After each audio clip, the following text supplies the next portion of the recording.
Hey everybody, Life's Journey of 50 here. So as you can tell by the thumbnail, I wanted to talk about the cost of owning a GS. Now, I have two of them here. Got a 21 GSA and a 23 GS.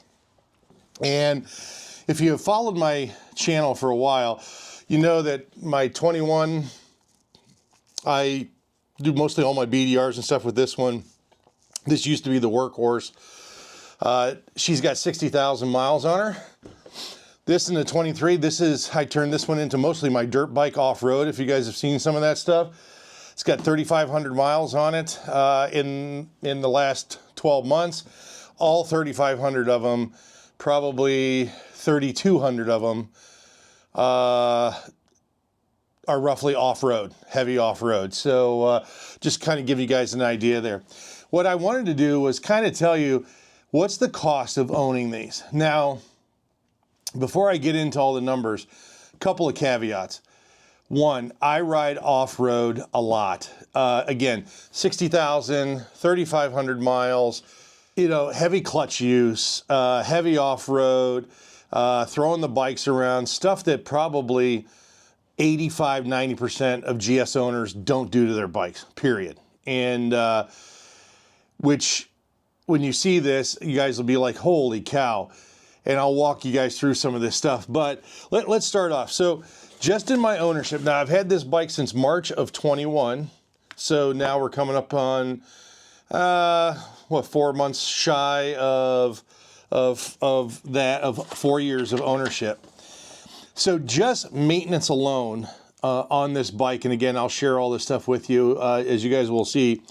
Maintenance alone, I spent over $17,000 in maintenance on owning this bike basically for 3 years, because the last time the maintenance was done here, it had its drive shaft replaced, oil change, kickstand sensor at $57,712, and that was back in the middle of August and of 24 here. Now, the additional cost of this bike with all the accessories. Now, this is stuff that from protection, suspension, wheels, Woody's wheels, tractive suspension, upgraded seat. Now, granted, this has the OEM seat on it right now, but I have a Saddleman seat that goes on here as well. Brake levers, skid plates, all that stuff was about another $19,600.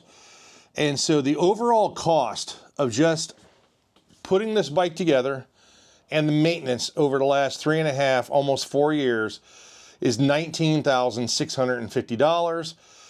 Overall cost, the bike cost when I bought it was $25,800. So that's $62,718.57 over 3.5 years. Well, a little bit more than 3.5 years, almost 4 years. So I know, crazy. I mean, that kind of money, I could have bought, I don't know, 3 different bikes, which I have, but just think about the cost on owning this bike. And again, I preference this by saying that this has done a lot of off-road, 60,000 miles in 3 years. It has been an absolute workhorse. I ride it, all over the place. So again, a lot of maintenance and a lot of stuff. And you guys, I'll put a page up here for that. So on this bike, so I've owned it for basically 12 months.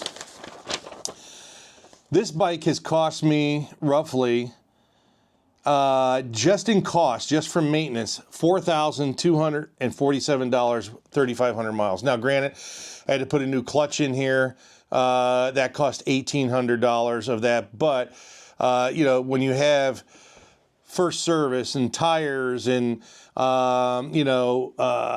replace the halogen light with the LED light, and even though BMW covered half that cost, there was still cost to do that.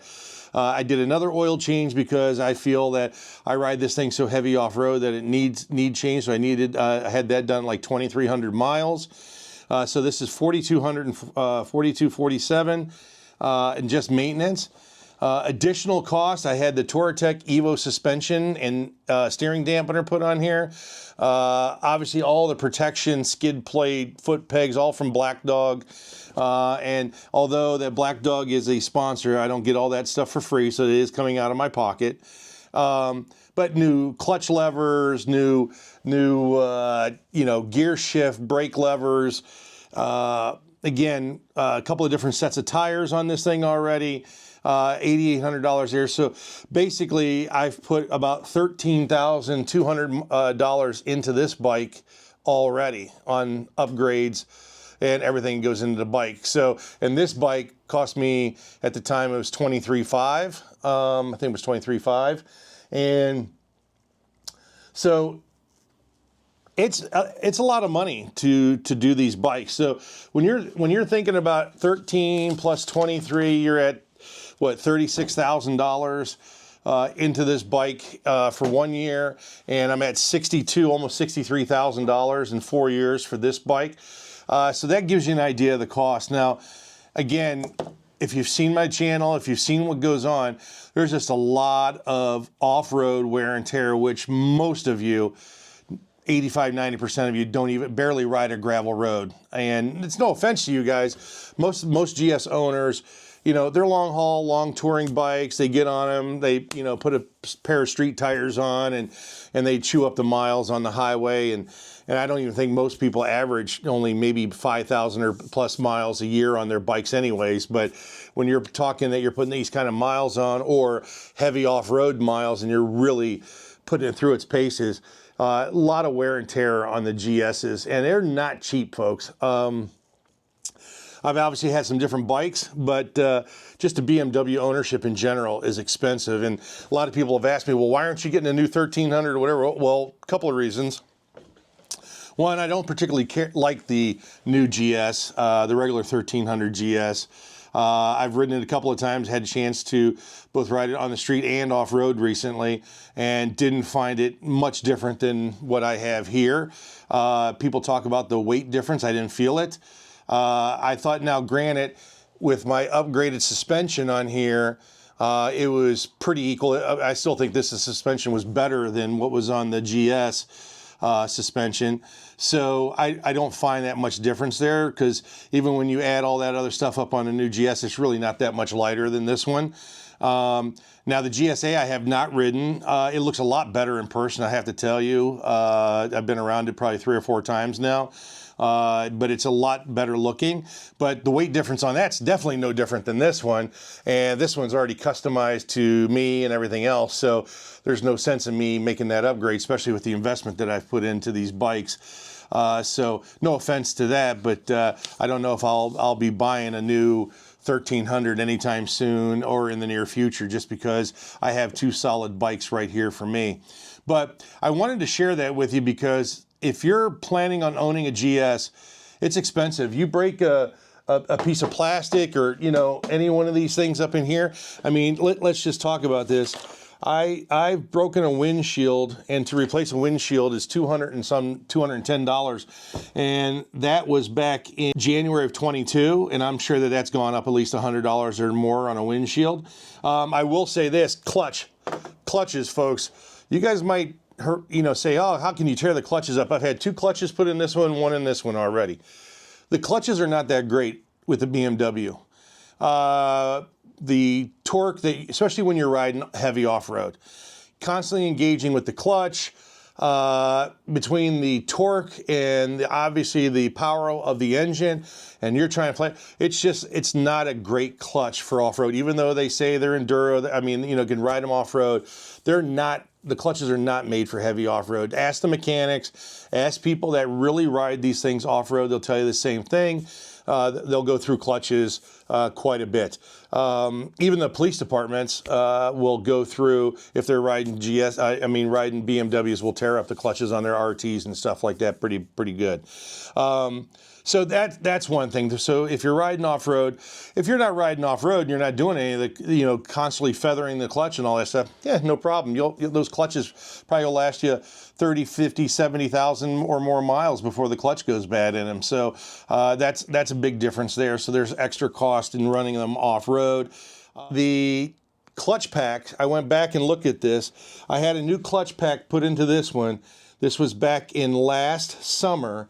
So this would have been back in June of 23. It was $1,200 to put a clutch in there. The clutch pack at the time was $500. That cost this year to put a clutch in this one was $1,800. The clutch pack basically doubled. The clutch packs on these things now are not over $900 for a BMW clutch pack, which used to be $500. So that's crazy. It's doubled within a year. I'm going to say a little over a year and a half. So anyways, I'll share these numbers. I figured I would tell you, this is the ownership of having a BMW. It's cost me basically $100K to have these two bikes over 4 years. So it's a lot of money. It's a lot of investment. Great bikes. I mean, again, I've run them and they just keep on tractoring down the road. And like I said, I don't know if I'll ever part ways with them, especially Cap, and doubt I'll ever part ways with Blue over here. Because it's just, you know, you make the investment and they're just great bikes. You take care of them and do the maintenance like I do on a consistent basis. They should be fine for a long time. And like I said, I don't really find the new 1300s all that special. But so thought I'd share the information with you, what it's cost, you know, what the cost is to own a BMW, own GS's. And it's a lot, but I'm going to put it through here. And again, if you plan on riding one of these heavy off-road, doing the things of augmenting suspension, putting all the protection, you know, the different bags and all that stuff, I've added all that stuff up. It's on here. That's going to give you an idea of really what the actual cost is to run these bikes. So it can start getting pretty costly. I think that's the reason why a lot of people stick with other brands that are not as expensive to operate, and also, you know, maybe the dual sports are just a lot easier, and I've come to find that out. The dual sports and stuff are just a lot easier to maintain, and to a piece of plastic like on my Beta that I had, big deal. It was, you know, $20-30 to replace a piece of plastic versus busting a piece of plastic on here is going to cost you a couple $100. So anyhow, hope this helps, gives you an idea. I'd love to hear your comments down below. And I know these all vary, but this is in Ohio, in the United States. And I know labor costs vary between the East Coast, West Coast, everything else, and probably overseas. But leave your comments and let me know what your thoughts are. But it's been crazy, almost $100K between two bikes in 4 years, just to maintain them and ride them and enjoy them like I do. So, all right, folks, thanks for watching. Please like, subscribe, hit that notification button, and we'll see you soon. Take care. Bye-bye.